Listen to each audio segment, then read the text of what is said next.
I'm actually doing pretty good. I didn't vomit. I didn't curl up in a ball or anything. I had to lay down and breathe a lot. But I'm going to try and get this book done today. I got past the hardest part now. The turtle and the bullies and Yankee Jim. Well, they were the things that fucked me up. Yeah. So, I can keep going now. As soon as I get all this out, onto a thingy here. That was a doozy.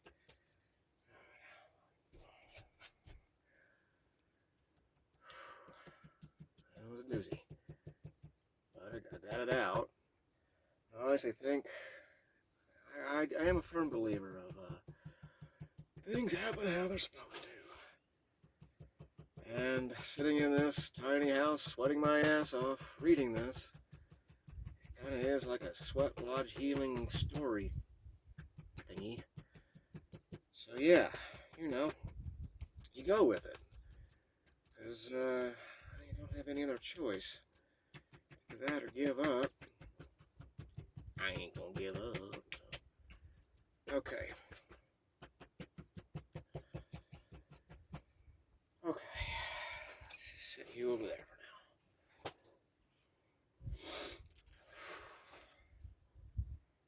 now. Got my water refilled. Had to walk all the way up front to get that. That sun's just relentless right now.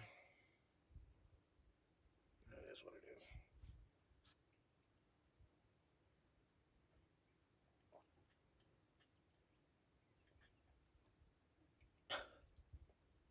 Made a couple of glasses of tea. I haven't held them both.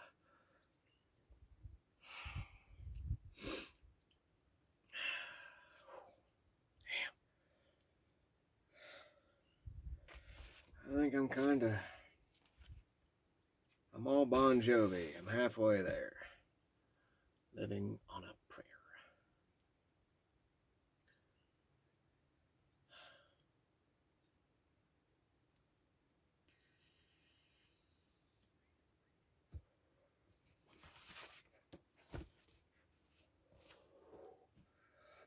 That was a good one.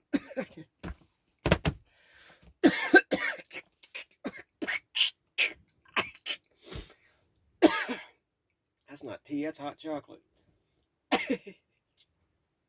When did I switch hot chocolate with tea? I didn't have to make hot chocolate. I just poured water from out there into the... That's green tea hot chocolate right now.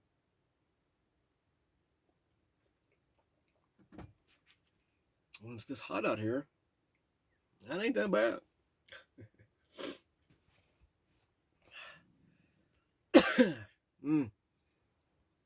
Chapter 10. Ocean. I feel like I have rippled. Ocean.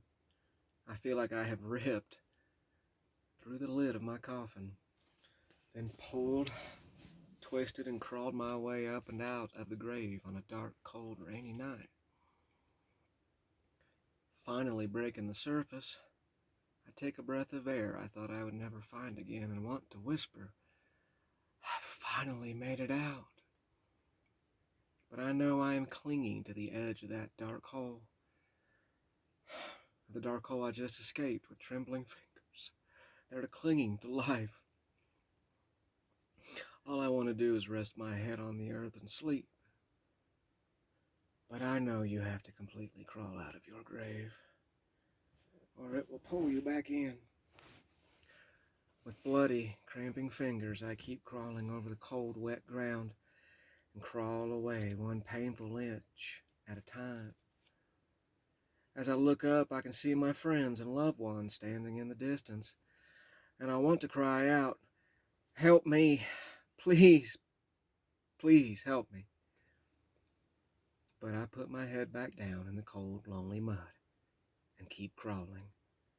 This is my grave, and I have to get out of it myself until I can stand again. and move on with the life I know and love, and let that past and grave go. I love you, ocean, river, creak and moan, creak and moan, creak and moan, searching for the music between the music, trying to find the notes between the notes. He danced around a raging fire, trying to find a dream to help him escape from the nightmare constantly waiting for him in his sleep. I hope we didn't dream it all away, he mumbles as he throws another painting on the fire. Sparks danced into the night with pops, cracks, and sizzles as he stumbles and spins around a funeral pile of his own words and images. Wine and absinthe bottles mark a trail up to the porch swing where the dance began. Creak and moan, creak and moan, creak and moan. The swing sings to him as he throws the final painting on the fire, and he falls to the ground. Spittle hangs off his lip as another round of tears floods through him, and he buries his face in the dirt and screams. Barely able to lift his head, crawling through the dirt like a monster free from its chains and craving its first meal, his hand searches for a bottle with something in it. Maybe, just maybe, that little sip will take the pain away, if only for a brief second. He felt her hand in his, and he looked up to see her sitting on the ground next to him. "Hi," was all she said. He crawled into her arms and started screaming again. Wrapping her arms around him, she said nothing. Beautiful, broken, and always alone, was all he said through sobs. She still said nothing, but waited and held him by the fire. After a while, his body relaxed, fingertips caressing her leg as he did. Resting his head on her thigh, he sighed and stared at the fire. There are times I feel like my mind is a puzzle of broken hearts, pieces of a shattered past that needs to be put together again by different hands, a different voice, and a different place than the time I am in right now, as she vibrates inside of me like a tuning fork against a warm lightning rod that has been struck during the peak of a storm. She said nothing. Wiping dirt and spittle from his face, he sat up, grabbed a blank journal, and sighed. "I've got this." Arms around him and a whisper in his ear. "I know you do. I believe in you. Hold my spot, Pooh. Just for a second."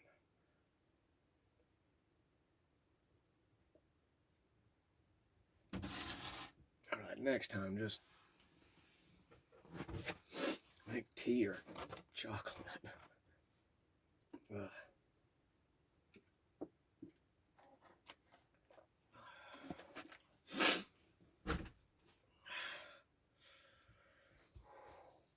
I really shouldn't be lifting that thing up like that.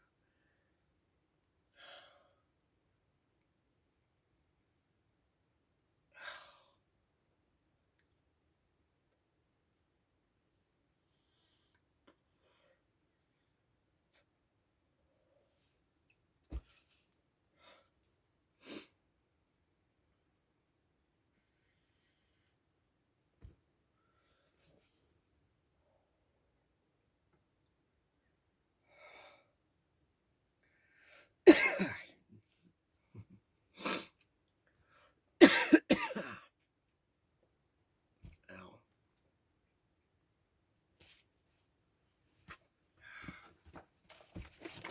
Put you over here anyway. Sweat it out. sweated out. Dancing the rats away and screaming goats. The real world was too much. Something inside of me snapped. It was some other boy that was getting his head kicked in. Some other boy had turtle guts all over his face. Some other boy heard constant screams and saw heads explode over and over again. I do believe Mom didn't know what to do with me and was giving up. Her boyfriend was an abusive alcoholic drunk. Her son was a hyper ball of noise and gibberish, and she kept moving him around from place to place without any foundation or good education whatsoever. Things were just not good. Wake up, baby. We are here. Wait. We are here? Where is here? When did we leave? Wait, when did we leave? Where is here? I felt the Cajun's heavy arms picking me up and lifting me out of the car. I was immediately overwhelmed with the smell of pig shit, motor oil, and an unknown smell that gagged me as I tried to wake up. Where were we? Creak and moan. Creak and moan. Creak and moan. We climbed some metal steps up to a big metal door. Then I fell back asleep. The next morning I woke up on an uneven metal cot with a mattress that smelled like motor oil and mold. God, this place was such a fucking shithole. Fucking junkyard.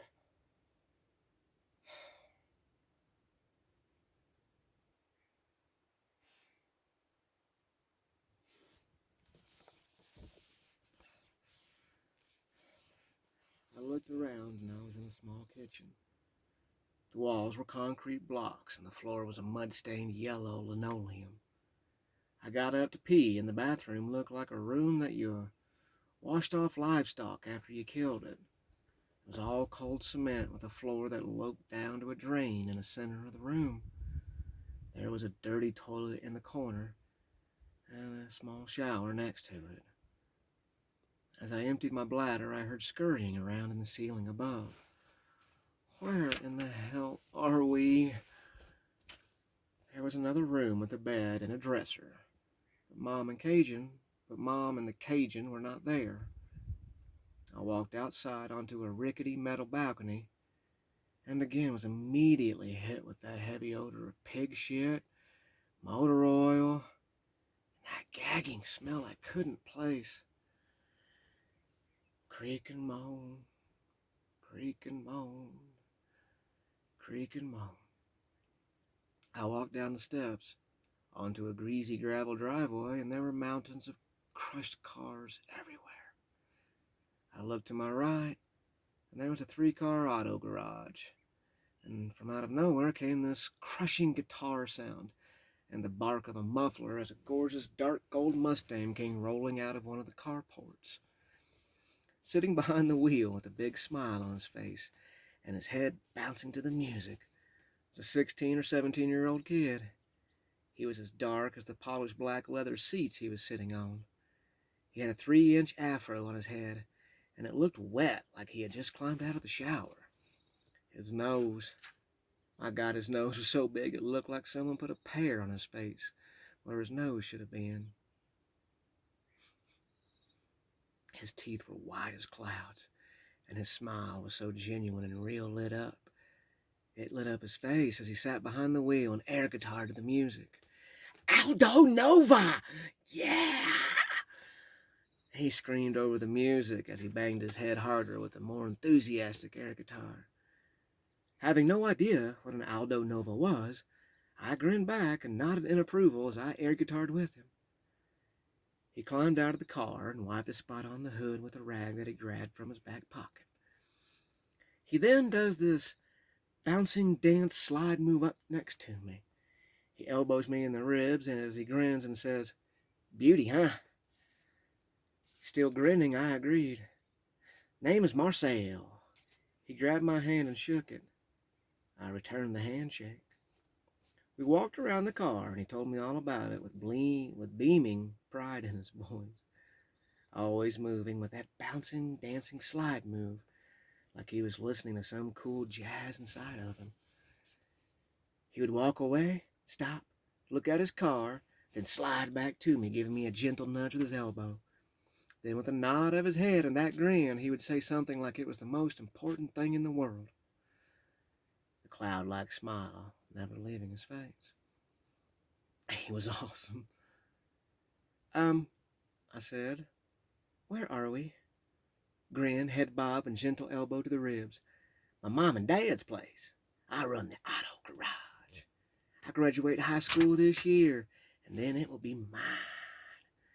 He nodded towards a building I hadn't noticed yet. Mom and Rue, that is my big happy sister. She runs the restaurant. And Dad? Well, Dad is just sort of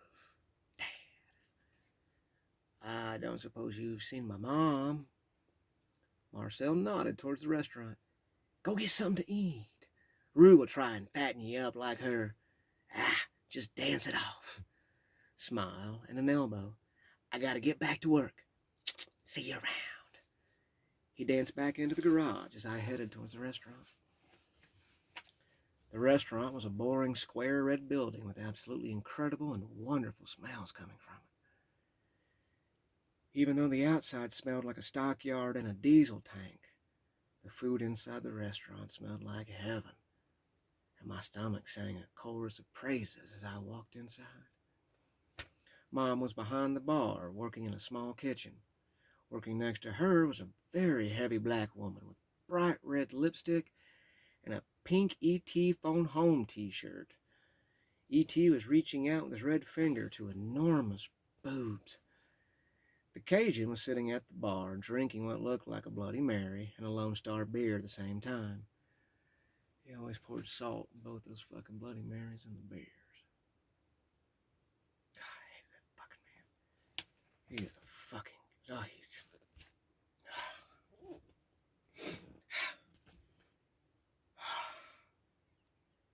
It doesn't do any good to hate.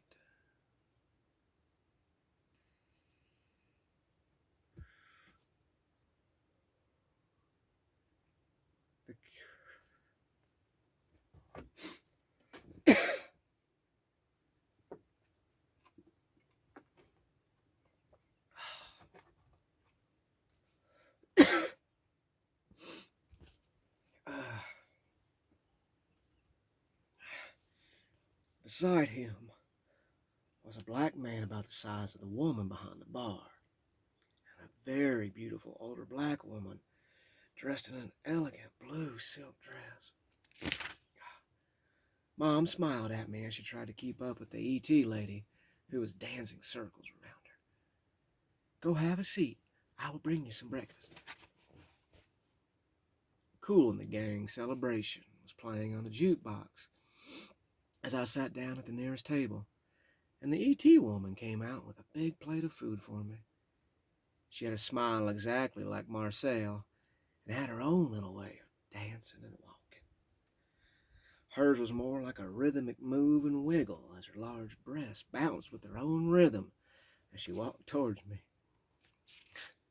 Big bright red lipstick, man.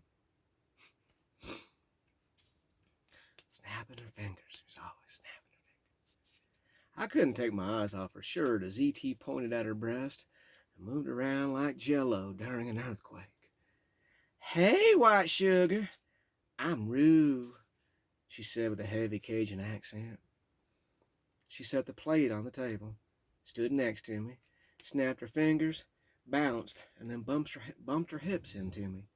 You know how to dance, darling? I said I did. Well now. Finger snap, one bounce, then hip bump. Gonna have me a new dance partner. You better eat all that food. You're gonna need it to keep up with me, darling. She bounced her way back to the kitchen, snapping her fingers along to the music as she did. as I ate a wonderful breakfast of black-eyed peas, 3-cheese omelet, and grits with biscuits and gravy. My mom informed me that the Cajun was close friends with the owners, and we would be staying above the auto garage for a while. No, we would be staying in the fucking junkyard for a while. Auto garage, Mike. It will just be long enough until I can save up enough money to find a good place for us. This time, it will be different. I finished the breakfast, was going outside to explore, and almost ran into a girl. She was coming in, and I was going out. She was covered in dirt and grease, and from the overalls that were too big for her to the yellowish-brown tank top underneath, there was not a clean spot on her. I don't mean she was doing some chore and got dirty. And this is coming from the stinky kid. This dirt and grease had been building up for a while, and judging from the smell, she had not bathed in quite some time. Her hair was not exactly blonde, but more of a dirty yellow, and her face looked like she had crawled around in dirty chimneys for a week. "Oh, you must be the boy from upstairs. I am Anita. I was just returning a plate and was going to go back to the barn. You want to go?" Sure." She smiled, and I thought if she wasn't so dirty and smelly, she'd be really cute. Then, looking down at my own dirty clothes, I felt incredibly guilty for thinking that. I followed her out the door and through the junked cars.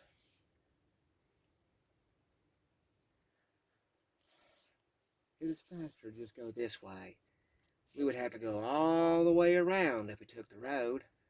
Watch out for rats. They ain't afraid of anything. Did I mention I live below you? Me, Mom, Dad, Uncle Carl, Clyde, Marvin, Dale. We all help out around here in different ways. So are you going to my school? I'm in the 6th grade. What grade are you in? What's wrong? You shy?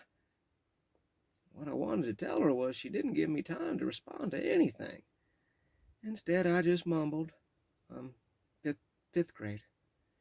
Cool. I am older than you. That makes me wise. She kept getting real close to me when she talked, and I felt so guilty because I was gagging on how bad she smelled and wanted to move away. But I knew what being a stinky kid was like, so I just tried breathing through my mouth.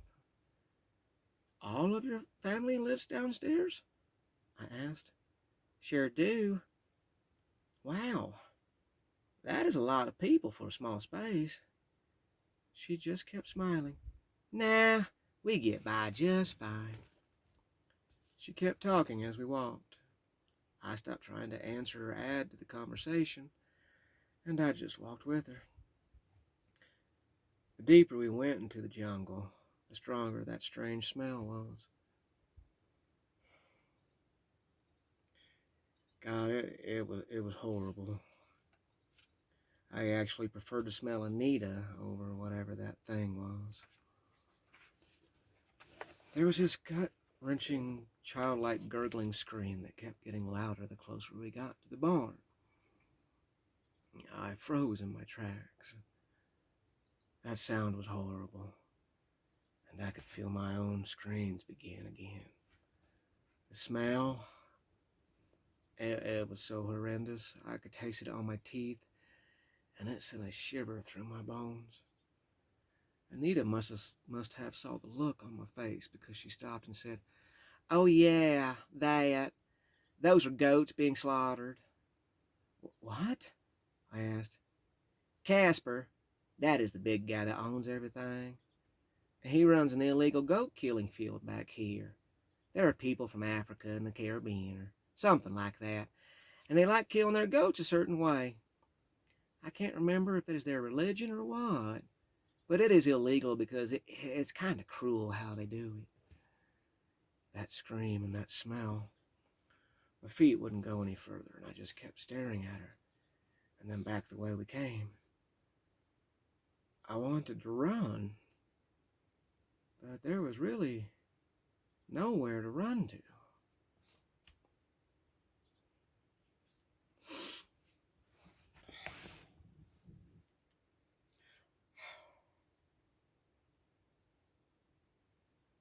That's a reality.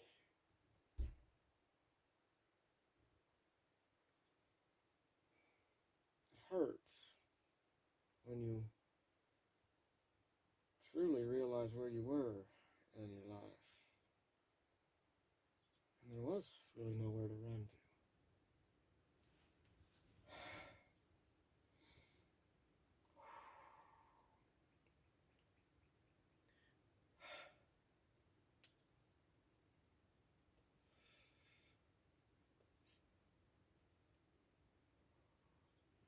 I don't think I got anything that time. That might be a good thing.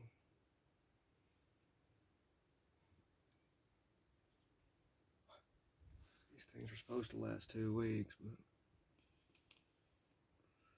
that ain't gonna happen with this one. Not until I get through this thing. Are you scared? If you are, it's okay. It freaked me out the first time I saw it as well. But you get used to it. You really do. Come on, I want to show you my ducks. She grabbed me by the hand and pulled me through the junkyard maze until we were in an open field of cars, smoke, and screams. The scene was horrendous. No matter where I looked, there was a group of people with a goat fighting to get out of its restraints as its throat was cut open.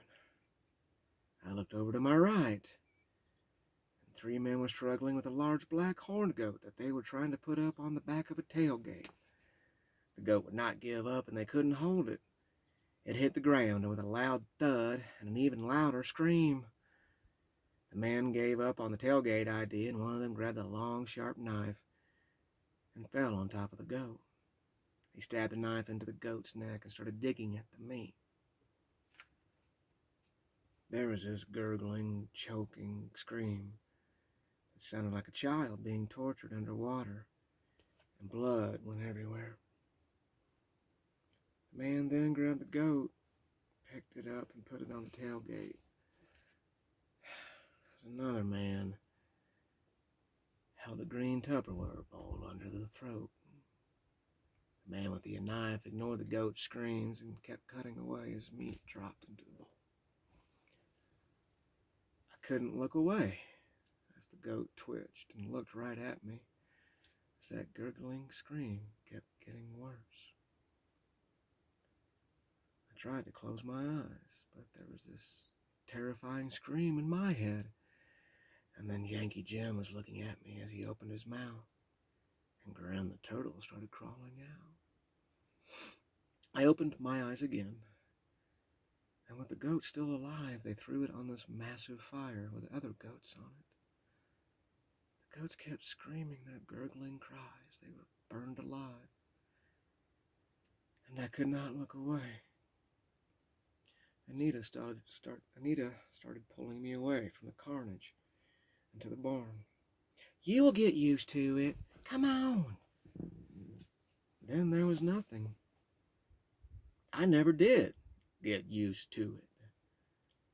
Perhaps if we had stayed long enough for me to grow numb to it, perhaps if it had become a part of my life, it may not have been that bad. But we were always moving. And all of those terrible things never really had time to settle. They just stacked on top of one another like the junked cars I was surrounded by. The stack becoming this monster in my head that never stopped screaming and would only grow stronger over time. That night I had a nightmare of the monster that would keep haunting me for the next 35 years. It was completely dark in my dream. The kind of dark that wraps around you. It gets deep into your bones, and it takes all the heat away. There is no life in that darkness. There is only loneliness, death, and misery. It's a darkness that when you are in it, you curl up and into yourself as tight as you can. because it is the only safety you know. And that kind of darkness has teeth. In the nightmare there is a creak and moan, creak and moan, creak and moan like a rope that is tight from a heavy weight and slowly swinging back and forth. Creak and moan, creak and moan, creak and moan. I am hanging from Old Man Maple again, and I am dying. There are flashes at my feet as they kick and twitch as the tall grass caresses the bottom of my Buster Brown shoes. I can feel myself choking and gagging. I can taste blood in my mouth as my tongue falls out in desperate dying gasps. Creak and moan, creak and moan, creak and moan. From the darkness the goats scream. At first it is far away, a scream so far back in the darkness that it has to claw and fight its way through all of the misery to get to me. Gaining strength as it does, the scream gets louder and closer. I can hear the blood gurgling in their throats. I can taste it.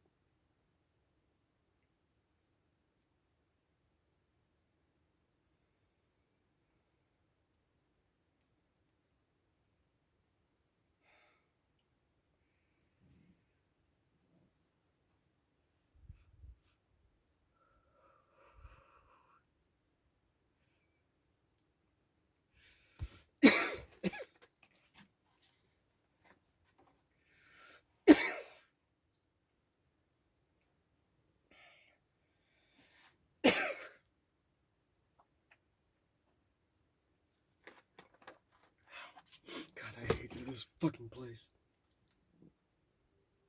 It's so fucking horrible.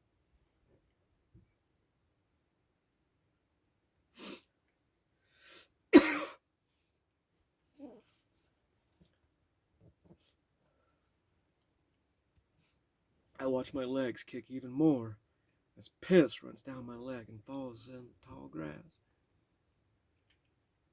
A light appears, and Yankee Jim is in front of me. He rocks back and forth with the rhythm of the rope as he laughs, and the goats scream behind him. Creak and moan, creak and moan, creak and moan. His laugh stops as blood bubbles out of his mouth, and Grin, the turtle, crawls from the back of his throat and onto his protruding tongue. They both explode into shell, brains, and bone. There actually is a fly this time. Where am I? They both explode into shell, brains, and bone. It keeps hitting me in the face over and over again. I'd think it was over, and the dream would just keep repeating itself.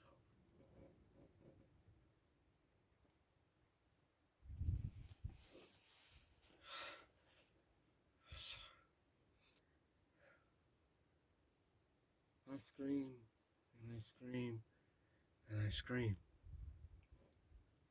I woke up gagging on turtle shell, and I couldn't catch my breath. Something ran over the blanket and stopped on my legs. I froze. That was the Yankee Grin thing come to take me into the darkness. I just knew it. The weight felt like the size of a large, slender, heavy cat, and it wasn't moving. I could only hold my breath for so long, and when I exhaled, the thing came running up my leg to my chest and over my shoulder. I felt its tail brush my cheek. Rats. Lots of rats. I screamed, jumped out of the bed and turned on the light. 3 rats the size of small cats vanished into the bathroom as another came running at me from underneath the bed. I screamed again and jumped onto the bed and cowered in the corner.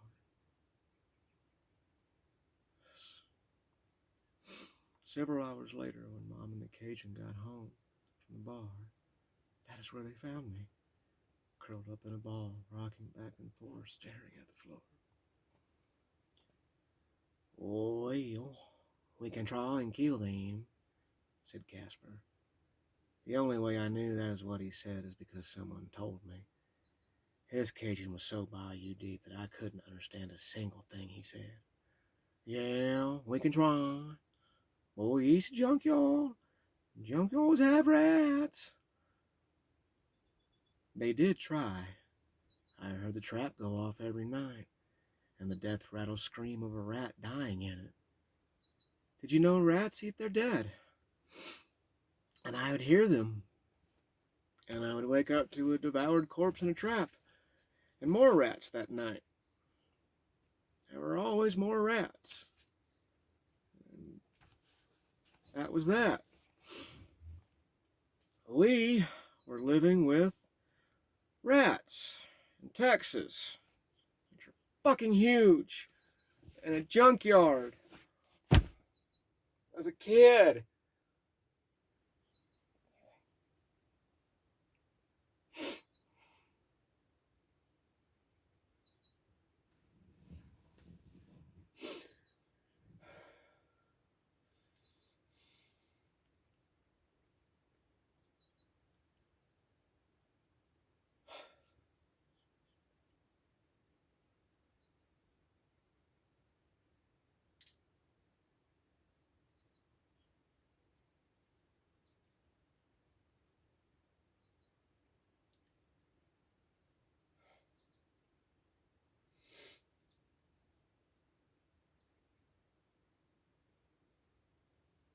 It took me almost all my life to be able to use a garbage disposal again. It took me just as long to be even able to have a gyro or Greek food because there's so much goat and lamb in it. Can't eat goat cheese. Still can't. Unless I'm absolutely starving. Garbage disposals whenever I know one's clogged.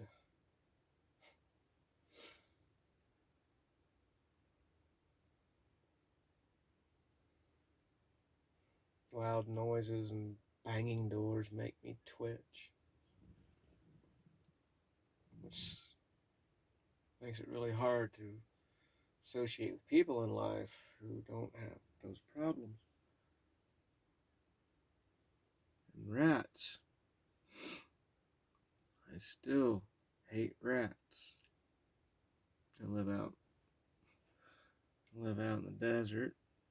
Some of the roughest stuff you can find, aside from Nevada, Death Valley and stuff. There's mice that run over my head occasionally when they get in here. There's even pack rats that I had to kick out from underneath the house. They don't bother me anymore. Because they're not the rats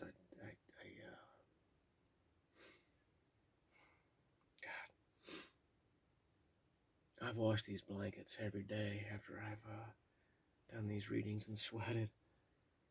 Man, this poor home smells like some guy sweating out his demons. Sober. Crystal clear.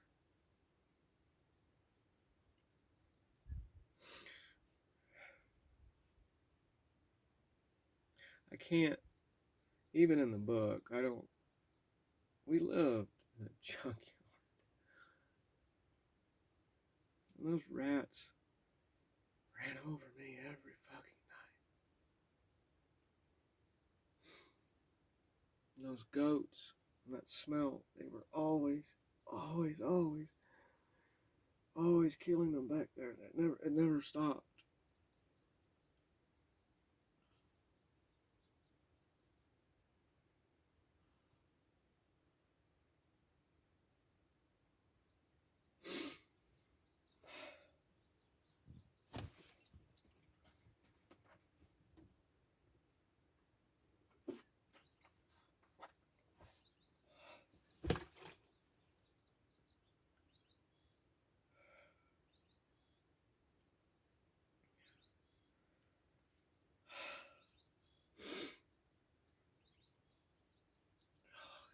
classes have taken a beating out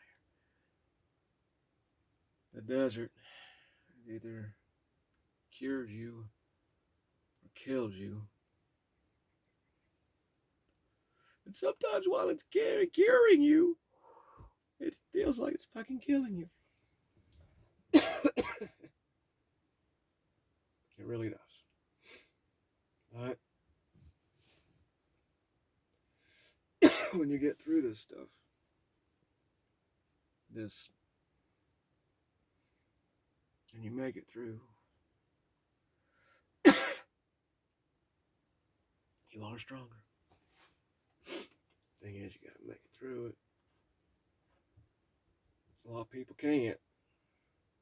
And give up and go back to drinking or whatever. I can't do that. That's too painful of a death for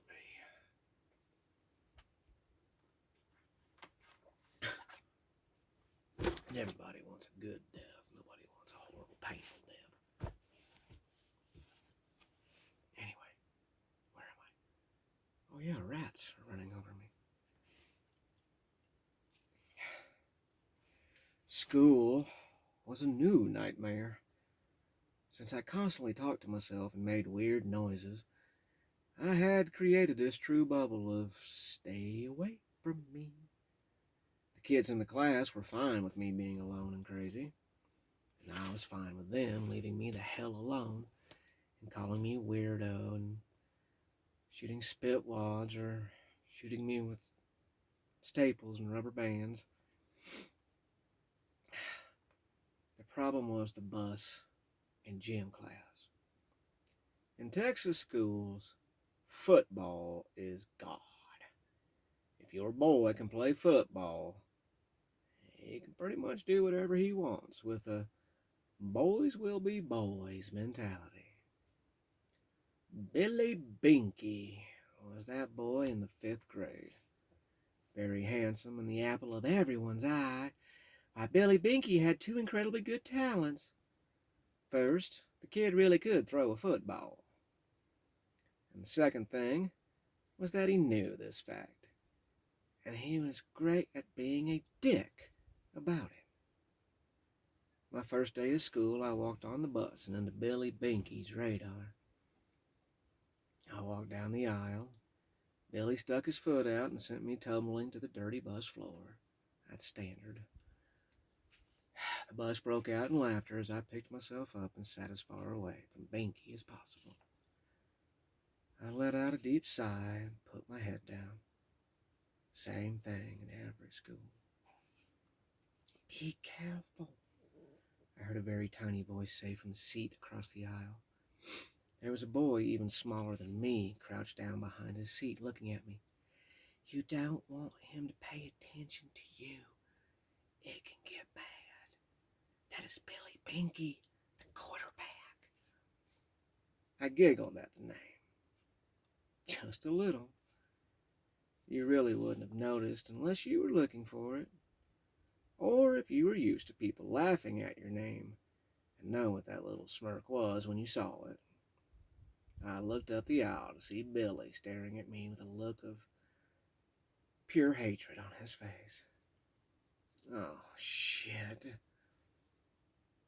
I arrived at school, and thankfully, I was not in Billy Binky's class. However, the entire 5th grade class went together, and they went together to PE. And I had the wonderful privilege of being Binky's new toy. Whole 5th grade class in this.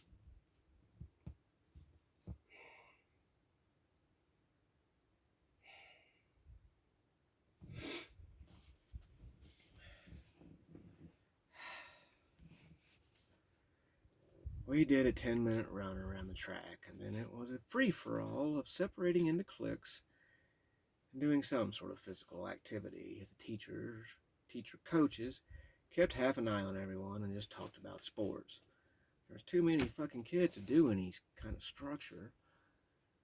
As soon as I was done with my run and came off the tracks, a football immediately met with my face, and I was on the ground staring up at the sky.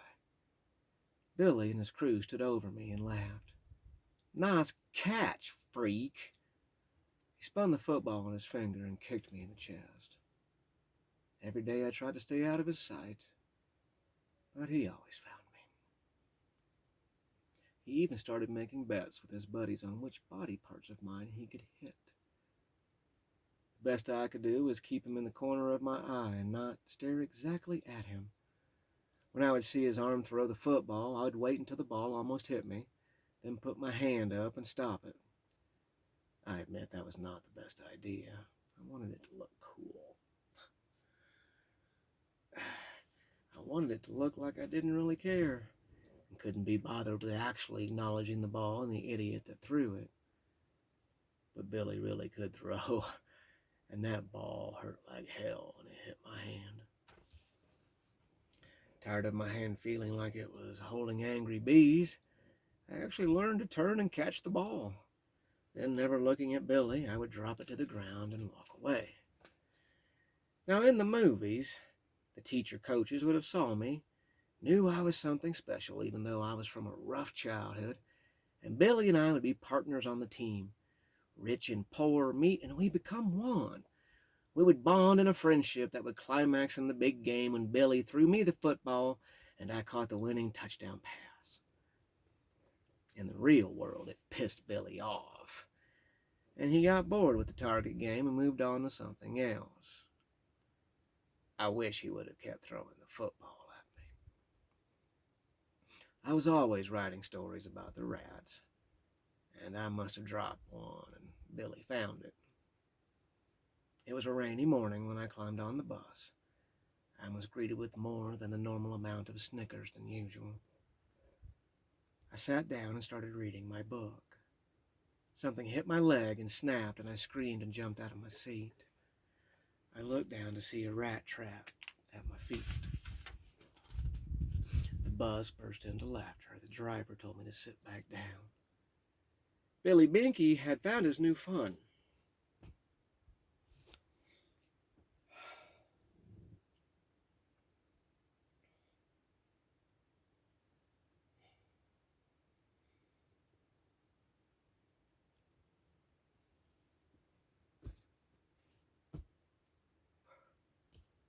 As usual, Mom began to burn the bridge at work.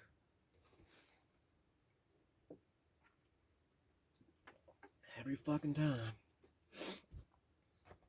Her and the Cajun would get so drunk they would fight in the bar.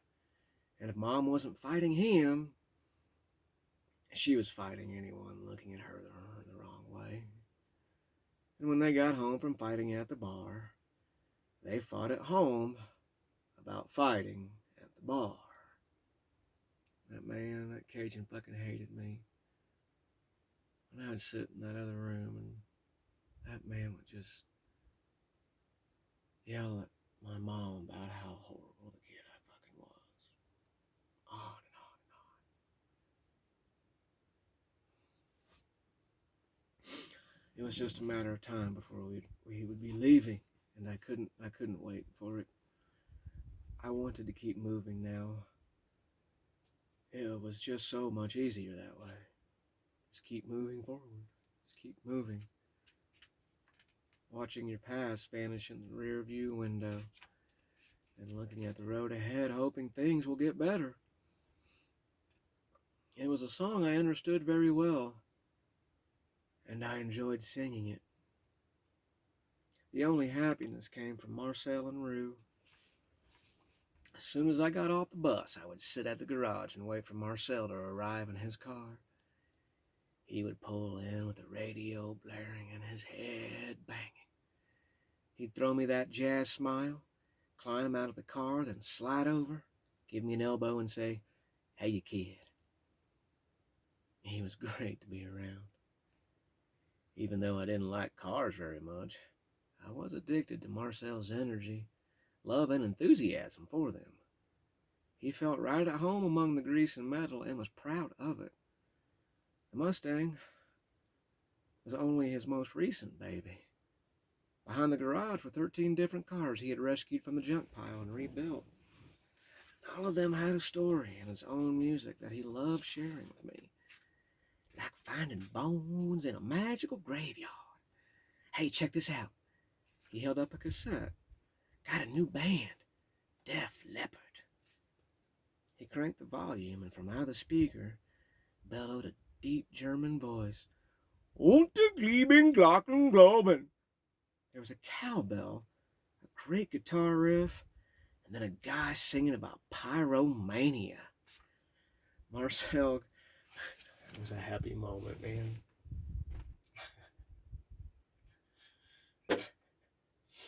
That was a very happy moment. Music can truly save you.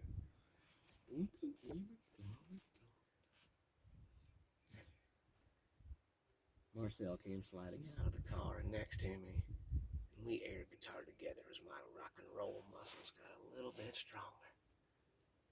Rue was always working on food for the dinner rush when I came in. She would bounce me out a plate, throw a bunch of quarters in the jukebox, and go back to cooking. I would sit, eat, and write her poems and love stories. Whenever a song would really get into her bones, she would come out, read what I wrote her, and then with a tilt of her head and a wicked smile say, your words. Use those words wisely, my little heartbreaker. Now come dance with me and mend my broken heart. She grabbed my hands. Dancing with Rue was quite an experience. She taught me several dances, but eventually all of them came around to her patented shoulder move, slight bounce, big hip thrust, finger snap dance. I really liked the shoulder move, slight bounce, hip thrust, finger snap dance because she would get up close and say things like, "Oh, get up in there. Oh, you got this, boy." And her boobs would bounce on my head as I danced. And I would just laugh, laugh, laugh. Sometimes she would pick me up and spin me around, kiss me on the head, then put me back down, and back to the boobs on the head, bounce dance with the finger snap. When the song was over, she would then go back to cooking, and I would get up on the stage and air guitar to whatever song was next. She would encourage me with mm-hms and mm-hms from the kitchen as she danced along with my lip-syncing concert.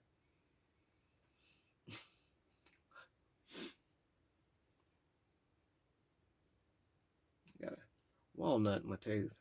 Drive me crazy. People get that. They get things in their teeth. It's a human thing. It is moments like this that make the rest of the world not so hard, not so terrifying. And for a brief moment, these soul-refilling moments let us know it is going to be okay. I believe it is so important to remember these kinds of moments. They have a magic all of their own that can only be felt once, but they can be remembered for a lifetime.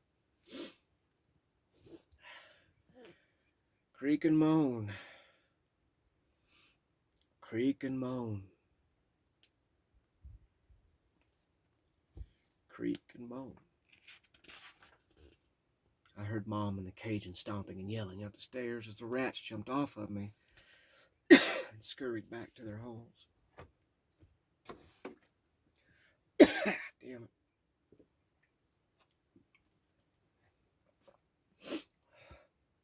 The Cajun came in with Mom right behind him. Mom was drunk and immediately started yelling at me. You had food here. Why did you go down there? Everyone thinks I'm a bad mother. Do you realize that? Apparently someone told Mom she should be with her child and taking care of him and not living in the bars. You didn't say that to my mom. All hell broke loose. And the Cajun stood behind her with the Lone Star beer, fueled rant of a, "You're breaking your mother's heart. You need to appreciate her more. Why don't you ever listen?" You probably sound Asian there, but fuck that guy. I can't do his voice. I hate it. I didn't know why I didn't tell her I was terrified of the place and everything about it. I don't know why I didn't tell her I liked being around Marcel and Rue. Instead, I just cried and screamed. And I can't do the scream. And, fuck you, hit me, beat me, leave me. I don't fucking care. That was the wrong thing to say. I don't know how many times she slapped me.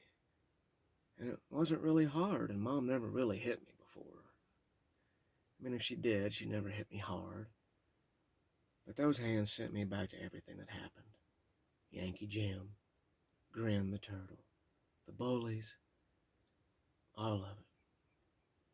I heard the scream in my head, and suddenly my arms and hands curled in.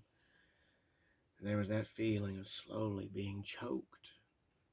And I couldn't move to breathe. I couldn't unclench my hands or open I couldn't do anything. Mom stood there watching me with her hands on her hips. She was fucked up, man.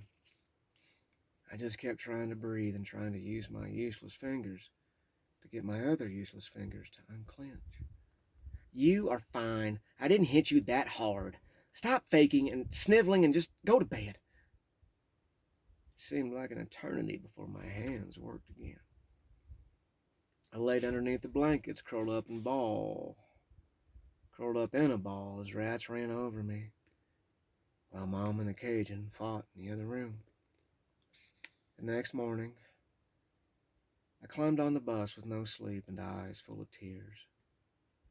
I walked all the way to the back of the bus and prayed they would leave me alone. Just for one day, please, leave me alone. The rat traps came in threes, one actually closing on my finger. Everything went white for a second as I screamed, grabbed my math book and threw it at Billy Binky. He just finished setting another trap when the book hit his face. His hand slipped and the trap closed on his hand, his throwing hand. He screamed like he was being murdered and jumped up and down with the trap stuck to his hand. The bus came to a halt as the driver got out of his seat, ripped the trap off, then came at me. I realized then that a goddamn Yankee just broke the rising star quarterback's hand in Texas. I was fucked. Do you know what you have done? The principal frothed at the mouth at me. That is not what happened, I screamed. Boy, where you come from, Yankee kids may be allowed to scream at authority, but down here, we do not tolerate it. He came from around the desk with the paddle and leaned down. You brought a mousetrap on the bus. When Billy wasn't looking, you snapped the trap on his hand. You broke his hand. Everyone saw it. Now take your medicine. That man took extreme pleasure in giving me those pumps, even whispering, God damn Yankee, under his breath as he did. Fucking piece of shit. Along with the paddle, I was banned from the bus for a week and suspended for 3 days. If I thought life was hell before, I was about to find a deeper and darker circle I never knew existed.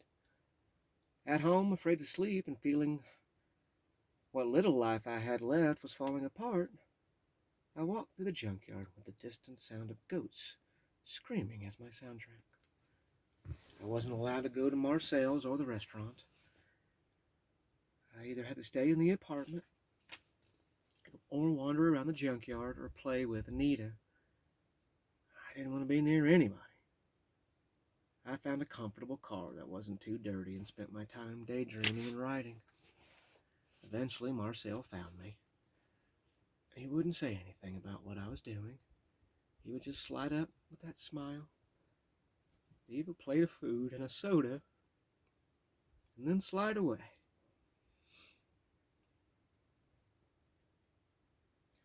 I came home from the car to find Mom and the Cajun waiting for me. Sit down, Mom said with a gentle smile and tears on her face. I sat. I talked to Belinda, and she has agreed that you can stay with her, Craig and Timmy. I just stared at her with my mouth open. Craig rode my bus. Yes, his actual name was Craig. He lived out of the school district, so his mom dropped him off at the restaurant and used the address there. He was the one kid that never laughed at me and was friendly whenever I'd meet his eyes. He wasn't very smart. He hated minorities. He always had a stupid grin on his face. He actually asked me to stay the night one time, and I reluctantly said yes. It was a nightmare. Stereotypes exist for a reason, and I walked into the stereotypical angry, poor, ignorant Texans that lives in squalor and thinks it's the world's fault and not theirs. This was a horrible, horrible home. The tiny two-bedroom house smelled like old grease and cigarettes. And there were shelves of knickknacks and racist glass menagerie everywhere.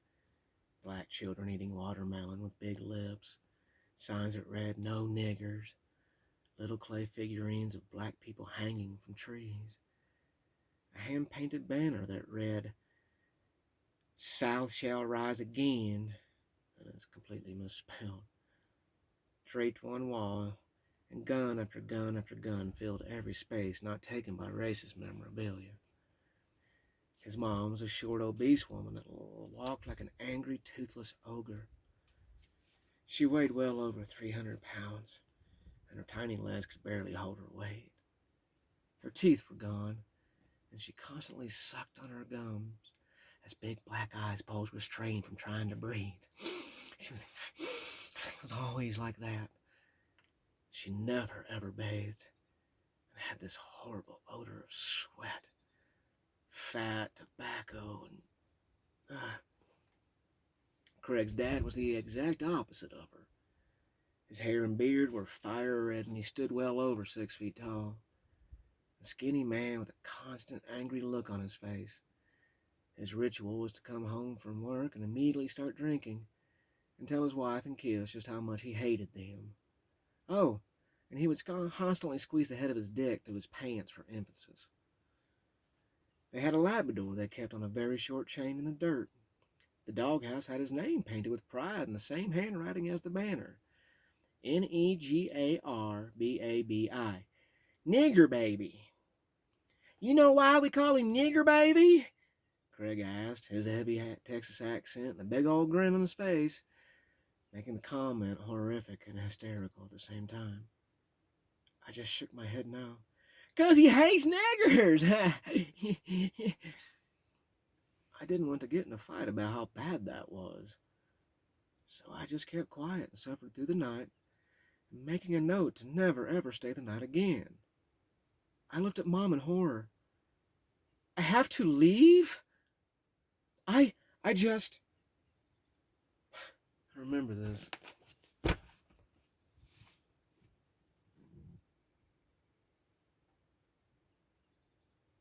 I remember this so crystal fucking clear. She dumped me onto somebody else that she didn't fucking know at all.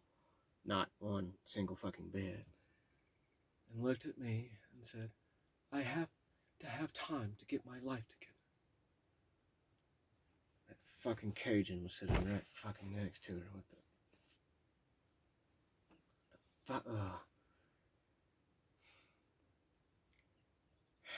Where am I? Sorry. Oh my god.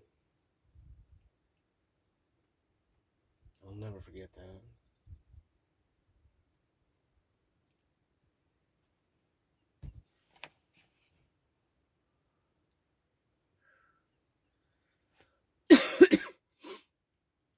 "Your mama needs some time alone," said the Cajun, squeezing his shoulders. "But are you saying I'm a bad mother?" That was her thing. She fucking knew it. Couldn't accept it. Projected that shit onto everybody else.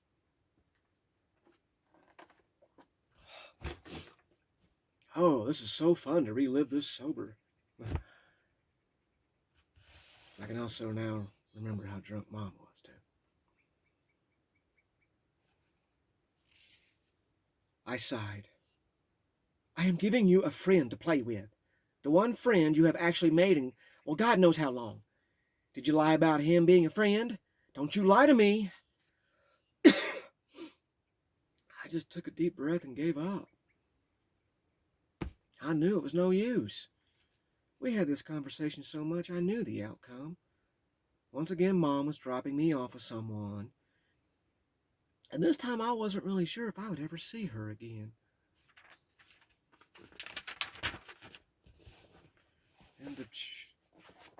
Okay.